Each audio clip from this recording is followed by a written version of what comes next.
Clique subscribe para receber a notificação dos próximos vídeos. Saudações! Qual a eficácia da verdade e do engano? Começo aqui com umas perguntas. Como podem a verdade ou o engano operar ou ter alguma capacidade de influência? O que é que estes necessitam para que a sua mensagem tenha o seu efeito previsto? Quais as condições necessárias para que a sua respectiva obra seja realizada?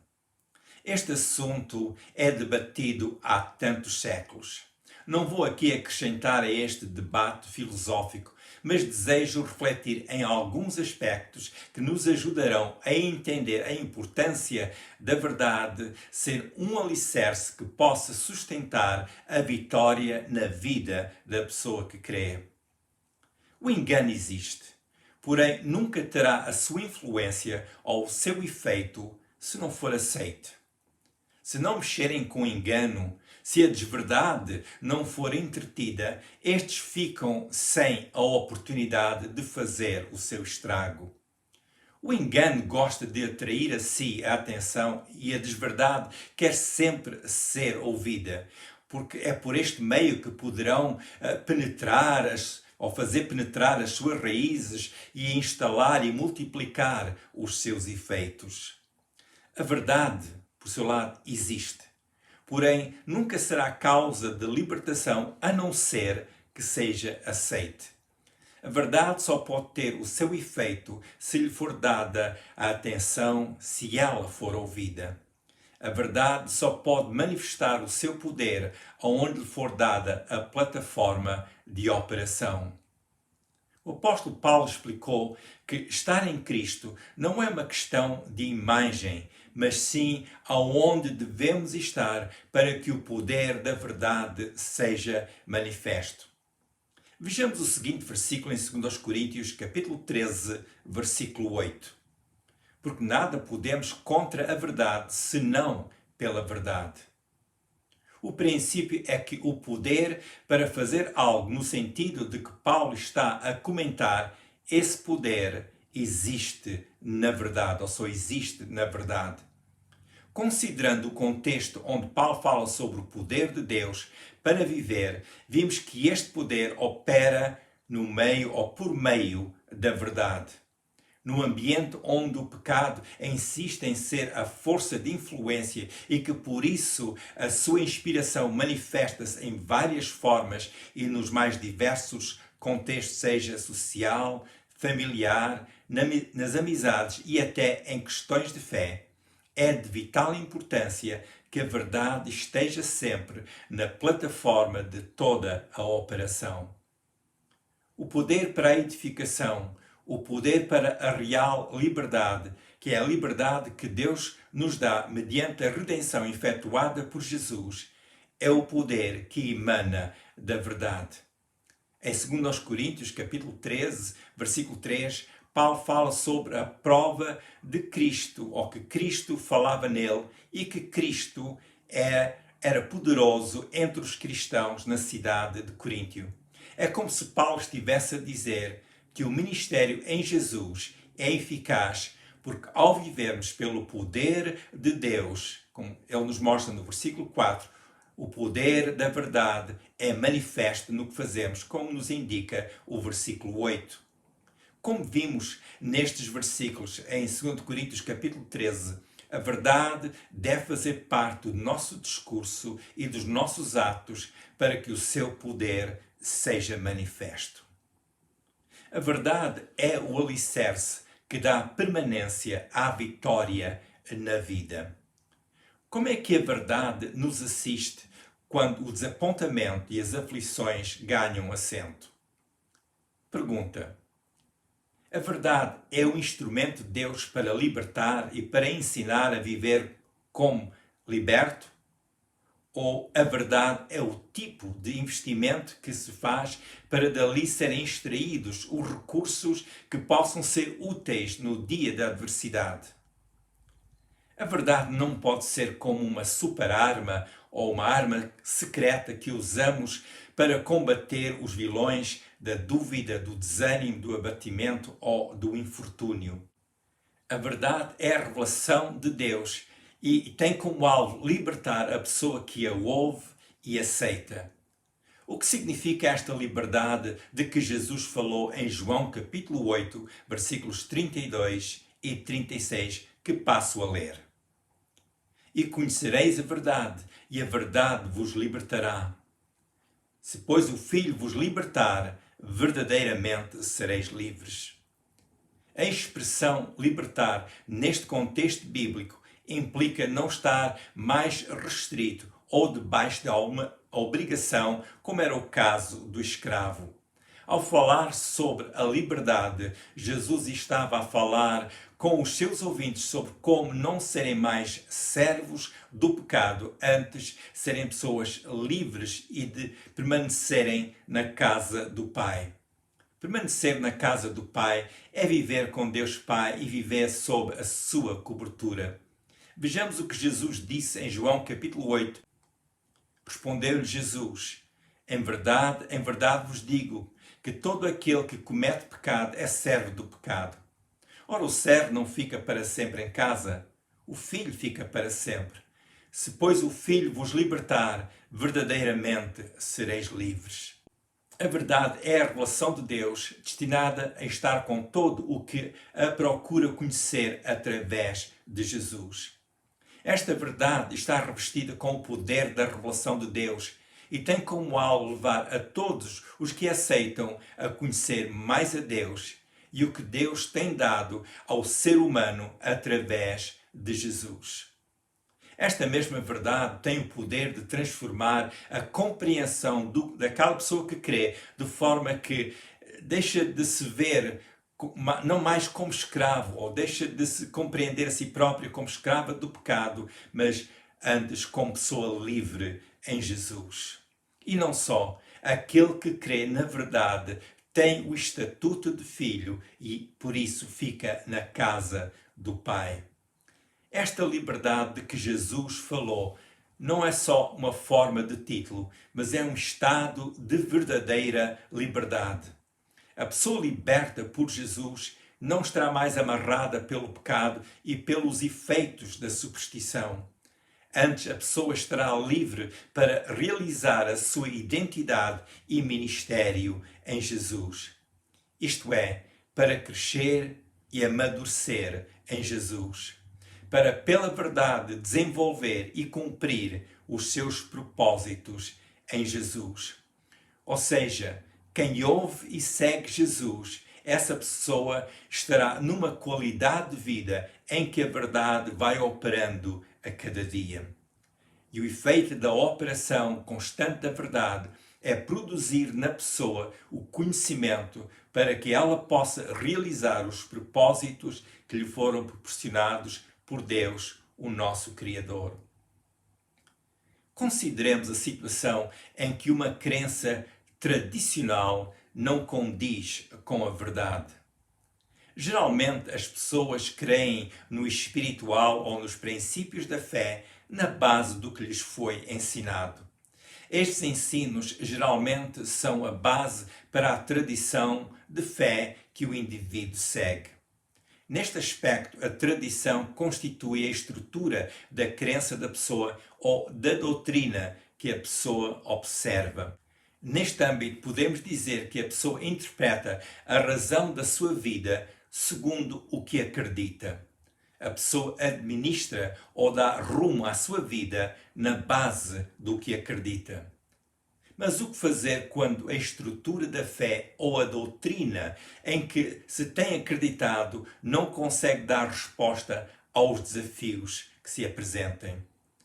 Por vezes surgem na vida aquelas situações para as quais a doutrina que seguimos não encontra nem resposta nem solução. Numa situação destas e por causa da pressão das lutas escabrosas que surgem na vida, a pessoa poderá encontrar-se num estado de desânimo ou até de angústia por não ter nem a compreensão nem a resposta para o seu dilema. Uma situação destas pode ser a causa da pessoa ficar desiludida e frustrada.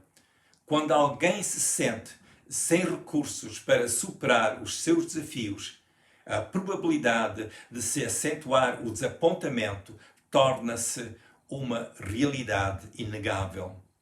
Quando o alicerce da vida deixa de fazer sentido, por exemplo, quando a tradição de fé ou doutrinária não parecem ter a resposta contra os gigantes da tristeza, da aflição, da perca, da angústia, o sentido de segurança e destino, tanto pessoal como familiar, pode desaparecer como o vapor. Numa situação destas, as perspectivas quanto à orientação de vida podem ficar enevoadas. É como se o paradigma de crença que a pessoa sempre alimentou a deixasse ficar mal. Como é que a verdade pode ajudar em situações destas? Como é que a verdade poderá aliviar e ajudar a dar novamente os passos com segurança? A certeza da segurança virá da verdade e estará sempre na verdade. É importante não nos deixarmos ficar num estado de desânimo e de dúvida. É importante pôr todo o sentimento do desânimo ou de tristeza de parte para que não tomem o posto do comando do pensamento ou dos nossos sentimentos. É importante mantermos o nosso olhar em Jesus e os nossos ouvidos no seu Evangelho. Vejamos como exemplo a experiência do apóstolo Paulo, que orou 3 vezes a Deus por causa do espinho que tinha na carne, um problema sério que ele enfrentou. Em 2 Coríntios, capítulo 12, Paulo partilhou a sua experiência em que ele teve um espinho na carne e de um mensageiro de Satanás que o tinha esbofeteado. Paulo diz que orou 3 vezes ao Senhor sobre este assunto. Vejamos qual foi a resposta do Senhor e a atitude que Paulo adotou. 2 Coríntios, capítulo 12, versículo 9. E disse-me: a minha graça te basta, porque o meu poder se aperfeiçoa na fraqueza. De boa vontade, pois, me gloriarei nas minhas fraquezas, para que em mim habite o poder de Cristo. Paulo comentou acerca desta sua experiência dizendo que ele se gloriava nas suas fraquezas e nas suas necessidades, para que o poder de Cristo habitasse nele. Consideremos alguns aspectos desta experiência que Paulo teve e que compartilhou com os cristãos da cidade de Corinto. O que significa a graça de Deus bastar para nós, ou ser o suficiente para nós? Como é que este princípio da graça de Deus é o suficiente e como é que se liga com o princípio da verdade? A graça é o favor de Deus que nunca poderemos pagar ou recompensar. A graça de Deus reflete o que Ele fez por nós através da morte redentora de Jesus na cruz e nunca o que nós fazemos para merecermos alguma coisa da parte de Deus. Deus sempre nos dá, porque é pela sua graça. O princípio da graça de Deus, segundo o ensino bíblico, é que esta continua sempre sobre nós. É pela graça de Deus que somos aceitos perante o seu trono. É pela graça de Deus que as suas promessas continuam válidas e sempre atuais sobre nós. Acerca das promessas de Deus, Paulo declarou o seguinte em 2 Coríntios, capítulo 1, versículo 20. Porque todas quantas promessas há de Deus são nele sim e por ele o amém, para a glória de Deus por nós. Paulo afirmou que as promessas de Deus têm sempre através de Jesus o sim. E através de nós, em relação a estas promessas, Deus é glorificado. A mensagem que o Senhor deu a Paulo foi que, no meio da sua aflição, que o seu amplo recurso, o recurso para Paulo, disponível a Paulo, era precisamente a graça de Deus. Esta era a verdade libertadora que Jesus quis que Paulo conhecesse. Perante esta sua aflição, Paulo decidiu nunca esquecer que ele, como humano, na carne, era fraco.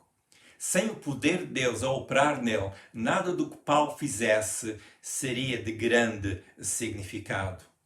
Ele compreendeu que o poder de Deus opera quando o ser humano se sujeita à graça de Deus, onde os predicados humanos não têm o poder da qualidade necessária. E quando a pessoa reconhece que na sua humanidade que é fraca, ou seja, que é insuficiente para combater os combates que surgem, que a pessoa então passa a estar em condições para dar lugar ao poder de Deus, que se manifesta pela graça de Deus. Em Deus e ao estar em Jesus, onde o discípulo é recipiente de toda a graça de Deus, o discípulo conhece a manifestação do poder de Deus. Perante toda a provisão de Deus e da qual os discípulos de Jesus são recipientes, Paulo via-se como recipiente da graça de Deus. Por causa da sua fraqueza humana, ele sabia que tinha que depender da graça de Deus. E outro ponto importante, a sua fraqueza humana não constituía impedimento diante de Deus. Porque Paulo estava em Jesus, a sua fraqueza humana deixou de ser razão para Deus não operar. Aliás, Deus continuava sempre a operar na vida de Paulo e na vida dos discípulos de Jesus, daqueles que seguem Jesus. Não porque as pessoas merecem ou porque tenham poder, mas é um ato da graça de Deus. E esta verdade é uma verdade libertadora. Paulo reconheceu que tinha sobre si a graça de Deus e era por esta graça de Deus que ele era forte. Paulo não era forte porque tinha relações excelentes. Ele era forte porque ele tinha sobre si a graça de Deus. Esta é a verdade que Paulo veio a conhecer. Esta é a verdade que é tão importante nós também conhecermos.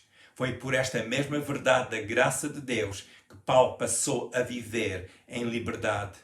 Portanto, para Paulo, as angústias que ele pudesse atravessar nunca lhe iriam roubar o que ele já tinha recebido do Senhor. Vejamos o que ele disse em 2 Coríntios, capítulo 12, versículo 10. Pelo que sinto prazer nas fraquezas, nas injúrias, nas necessidades, nas perseguições, nas angústias, por amor de Cristo. Porque quando estou fraco, então sou forte. Quando a fraqueza humana ou da carne se fazia sentir, em vez de ficar desanimado, Paulo declarava que ele era forte. Ele diz que se gloriava nas suas fraquezas. Ao viver assim o poder de Deus, então tinha o caminho desembargado para operar na sua vida. Esta mesma verdade bíblica é para todos os que creem em Jesus. Portanto, qual o alicerce da vitória para a vida? Que tipo de alicerce é que a vitória necessita? A vitória necessita do alicerce da verdade. Viver como faz conta que está em vitória não é o caminho certo. É viver a verdade que Jesus nos deu. E aí mesmo, no meio das tempestades da vida, o discípulo declara que está em vitória por estar em Jesus. O alicerce que nos é dado é a verdade revelada por Jesus. Não é a versão que qualquer tradição religiosa apresente sobre a verdade que nos oferece o alicerce de segurança, mas sim o Evangelho de Jesus. É importante ouvir e abraçar o Evangelho de Jesus. Perante os árduos desafios da vida, continue fixando a sua atenção no Evangelho.